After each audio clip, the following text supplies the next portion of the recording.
Y a-t-il des formations sur le langage corporel spécifiques pour les vendeurs, spécifiques pour les avocats, spécifiques pour les négociateurs, les enquêteurs, les enseignants, les coachs? Le langage du corps, c'est le langage du corps. Un jour, on m'a conseillé de faire plusieurs formations qui étaient finalement identiques à l'intérieur, mais différentes à l'extérieur. C'est-à-dire que si vous comprenez bien et que je parle crûment, en fait, c'est la même formation, mais avec un emballage différent à chaque fois. C'est vrai que ça pourrait être pratique, sauf que ce ne serait pas, à mon sens, éthique. De quoi il s'agit? Le langage du corps, c'est comment votre corps réagit vis-à-vis de comment vous vous sentez. C'est-à-dire qu'en fait, si vous êtes à l'aise, vous allez avoir une certaine tenue de corps. Si vous êtes séduit, vous allez avoir une certaine tenue de corps. Si vous avez peur, une autre tenue, etc., etc.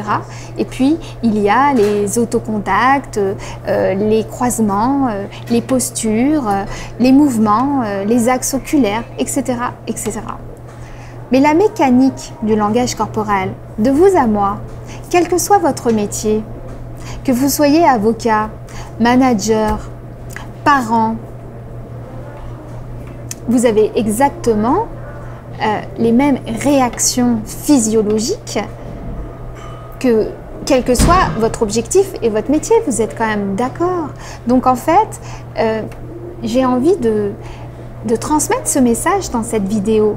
Arrêtons de forcément vouloir avoir une formation juste pour un corps de métier.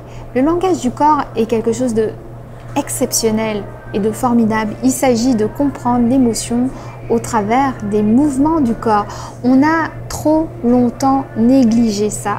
On s'est concentré sur l'écriture, sur la parole, sur la transmission, si vous voulez, raisonner.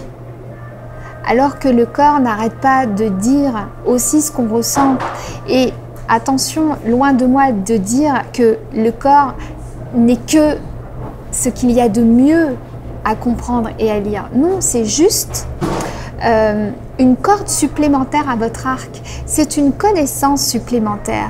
Et je pense que ceux qui la négligent ont tort. Ceux qui la dévalorisent ont tort.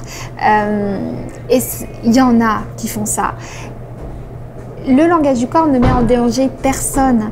C'est juste une compréhension supplémentaire qui donne beaucoup de corps et de dimension à une relation.